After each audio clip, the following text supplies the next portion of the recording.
Students, today we learn about what is the double integration. आज हम सीखेंगे कि डबल इंटीग्रेशन की डेफिनेशन क्या है. What is the double integration? So first we suppose that f(x,y) be a single valued function of x and y bounded and defined in a region R of xy plane.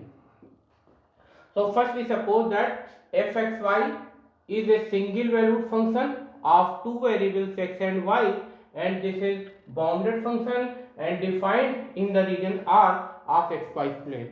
यहाँ पर f(x,y) two variable x y का function है जो कि single valued function है और bounded function है और x y प्लेन के रीजन R में डिफाइन हो रहा है. Now we draw here, this is x axis, this horizontal line is x axis, this vertical line is y axis, and this is the origin. Suppose this is the region R in xy plane. This is region R. तो आप देख सकते हैं F X Y यहाँ two variables X और Y का function है जो कि सिंगल वेरिएबल फंक्शन है. F X Y bounded function है और एक्स वाई प्लेन में रीजन आर में डिफाइन हो रहा है. ये हॉरिजॉन्टल लाइन एक्स एक्सिस है, वर्टिकल लाइन वाई एक्सिस है. This is the region R and this is the origin. Let A be the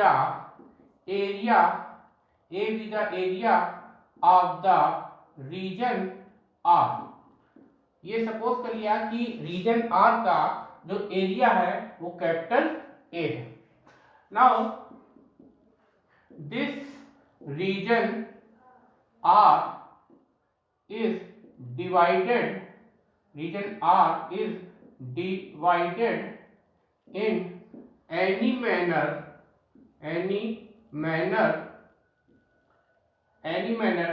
now this region R is divided in any manner into sub regions alpha 1, alpha 2 and so on, alpha r and so on, alpha n. आप देख सकते हैं यार reason are को divide किया गया है sub regions में alpha 1, alpha 2, alpha R and alpha N. Suppose this region R is divided into sub regions alpha 1, alpha 2, alpha R. These are the sub-regions. Now let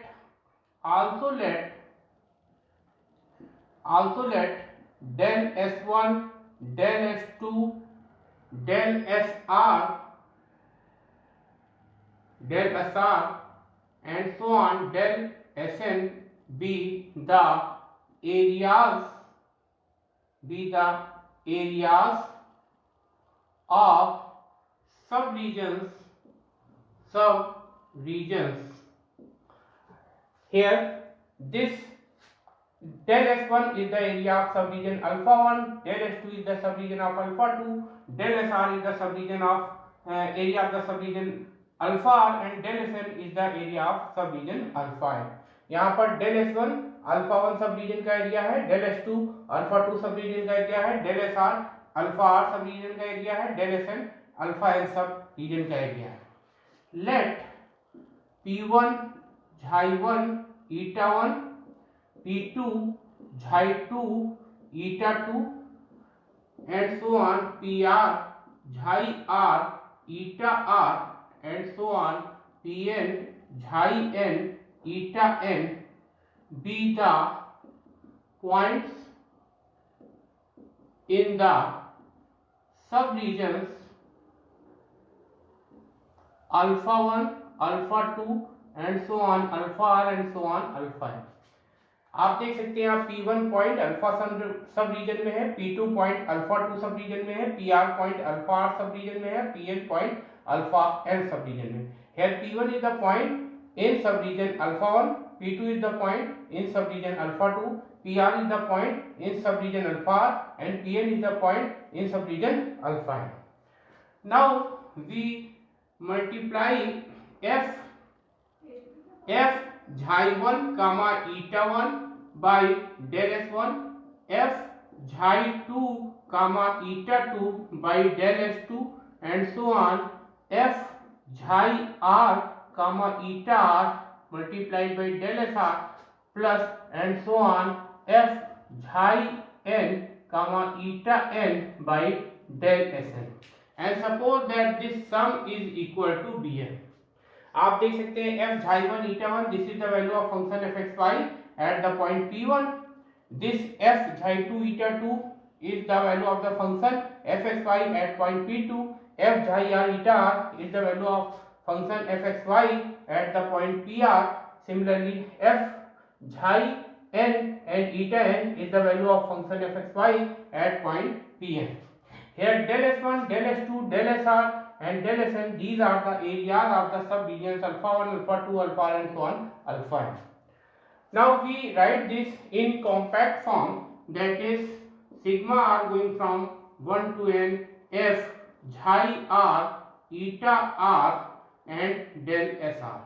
आप देख सकते हैं यहाँ पर f xi 1 eta 1 ये function f x y की p1 point पे value है, f xi 2 eta 2 ये p2 पॉइंट पर फंक्शन की वैल्यू है, f xi r eta r ये pr पॉइंट पर फंक्शन की वैल्यू है। उसी तरीके से f xi n eta n ये pn पॉइंट पर फंक्शन की वैल्यू है। अब इस सम को कॉम्पैक्ट फॉर्म में लिखा गया है bn is equal to sigma r going from 1 to n f xi r eta r del sr. If let limit of bn exist when n tends to infinity such that alpha r tends to 0. आप देख सकते हैं यहाँ पर suppose किया गया है कि bn की लिमिट एग्जिस्ट कर रही है जब n इंफिनिटी को टेंड कर रहा है, और n क्या है यहाँ पर सब डिवीजन है रीजन r के, तो n सब डिवीजन जब इनफाइनाइट को टेंड करेंगे इस रीजन का को सब रीजन में infinite number of sub division करेंगे, तो जो अल्फा आर होगा वो 0 को अप्रोच करेगा. Then limit of bn exists when n tends to infinity such that every alpha tends to 0 in all the dimensions. आप देख सकते हैं यहाँ पर bn की लिमिट एग्जिस्ट कर रही है जबकि n किसको अप्रोच कर रहा है, इंफिनिटी को. n क्या है, नंबर ऑफ सब डिविजन्स है. अगर नंबर ऑफ सब डिविजन्स इंफिनिटी को अप्रोच करेंगे तो अल्फा आर 0 का अप्रोच करेगा. उस केस में सपोज कर रहे हैं कि bn की लिमिट एग्जिस्ट कर रही है. Is known as double integral of f x y over the region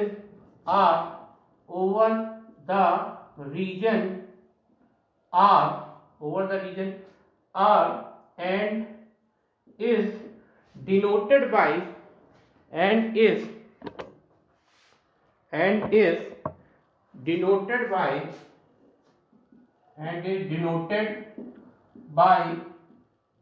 this of fxy ds or this fxy dx dy. आप देख सकते हैं ये bn सम की जो लिमिट है ये अगर एग्जिस्ट करती है n टेंड्स टू इंफिनिटी पर और अल्फा आर 0 को अप्रोच करता है, so the limit of bn when n tends to infinity is called the double integral of fxy over the region r. अगर bn की लिमिट एग्जिस्ट करती है जब n इंफिनिटी को टेंड करता है तो वो लिमिट होगी डबल इंटीग्रल fxy फंक्शन का ओवर द रीजन r. यहाँ पर bn क्या है, bn is the sum. So this bn की लिमिट एग्जिस्ट करती है अगर n इंफिनिटी को टेंड करता है और अल्फा r 0 को टेंड करता है in all dimension. So this limit of bn is called the double integral of fxy over the region R and is denoted by this one. Now the area R is called, the area R is called the region. R is called the region or field of integration. Field of integration. The area R is called the region or field of integration for the double integration. For the double integration. For the double integration and